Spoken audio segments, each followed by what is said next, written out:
Olá pessoal, Dimas Tafelli aqui, advogado da Freitas Martins Advogados, passando para falar rapidamente que o Senado Federal aprovou no último dia 3 de abril o projeto de lei 1179, que dispõe sobre o regime jurídico emergencial e transitório das relações jurídicas de direito privado. Vejam só que interessante, existem nesse projeto algumas disposições ali que tratam de questões societárias, questões de revisão de contratos, relação de consumo, especialmente lá em relação ao artigo 49 do CDC, poderes do síndico, dentre outros pontos ali que foram colocados nesse projeto. Veja que a própria moratória dos aluguéis chegou a constar nesse projeto, 1179/2020, como eu mencionei, que dispõe aí das relações de direito privado neste período específico de pandemia, né? Mas no final ela acabou sendo retirada do projeto, entendendo-se que não era conveniente nem compatível essa moratória irrestrita dentro do nosso sistema jurídico. Bom, em relação a isso, fazer um pequeno comentário. Todos nós, sabemos que nos casos de força maior ou caso fortuito, o direito autoriza a parte ali a resolver o contrato, com base lá na premissa do Código Civil. Ou também postular a readequação do que o direito chama de valor real da prestação, com base lá no artigo 317. Mas não há previsão pura e simples de suspensão do cumprimento das obrigações, já que o artigo 393, também do Código Civil, não chega a esse ponto, como todos nós sabemos, já discutimos aqui inclusive. Bom, quanto a esse específico ponto, realmente o que se recomenda é que haja, na verdade, uma intensa negociação para que as partes cheguem aí num consenso em relação à obrigatoriedade de pagamento da locação. Lógico, que não basta a singela afirmação de uma situação de crise.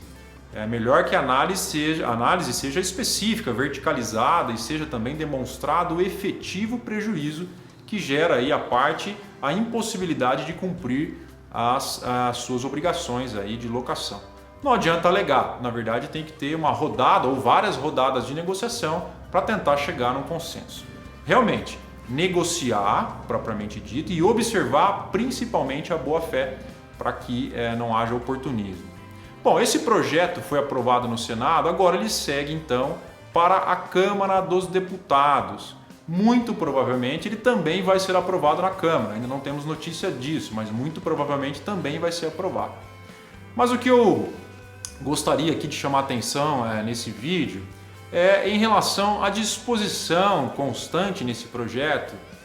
a respeito da prorrogação da entrada em vigor da nossa Lei Geral de Proteção de Dados.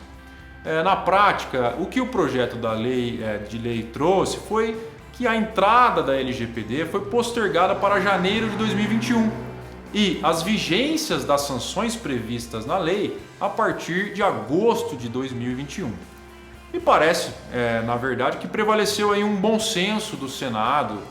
ao apreciar essa matéria e inserir essa prorrogação da LGPD neste projeto que vai seguir para a Câmara, A gente tem dois lados, na minha ótica, a se considerar nesse aspecto, Se por um lado o Covid-19, com certeza aí escancara uma possibilidade, uma gama de problemas e possíveis prejuízos à economia como um todo, efetivos prejuízos, o que sustenta realmente uma canalização de recursos e um fôlego maior para as empresas. Por outro lado também a adequação do tratamento adequado dos dados pessoais não pode também esperar por muito mais tempo, já que isso seria capaz de tirar o Brasil aí de uma rota de competitividade mundial e a respeito desse tratamento de dados,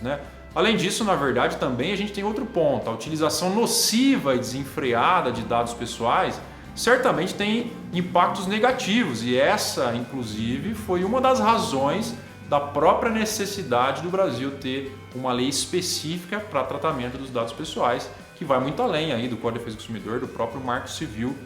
da internet, Então, na realidade, o que nós teremos agora, em caso de aprovação desse projeto pela Câmara dos Deputados, é que a LGPD passa a vigorar então em janeiro de 2021, sem, no entanto, a aplicabilidade daquelas sanções que seriam feitas aí pela chamada ANPD, que é a Autoridade Nacional de Proteção de Dados.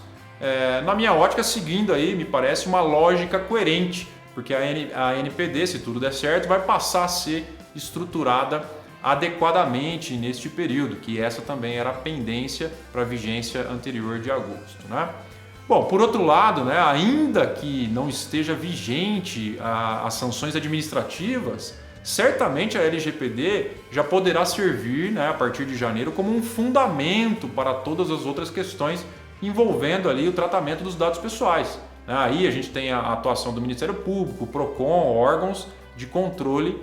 de todas as ordens, né? Assim, se a gente considerar essa linha de raciocínio, o adequado é que, ainda que tenhamos essa dilação pequena aí do prazo de início da vigência da LGPD, né, de agosto de 2020 para janeiro de 2021, as empresas devem continuar a trabalhar os seus processos de adequação, utilizando aí esse período para ou continuidade no projeto de implementação, de proteção de dados pessoais, ou alguns ajustes que já, né, naqueles projetos que já estejam em andamento. Se ainda não iniciou, também vai ter um fôlego maior, então, para iniciar o projeto. Bom, a posição do Senado foi coerente nesse momento difícil aí que nós atravessamos e traz um fôlego adicional, né, para que as empresas adequem aí a privacidade e proteção de dados pessoais, ainda, né, e mantenha, né, o Brasil numa rota de credibilidade nesse aspecto,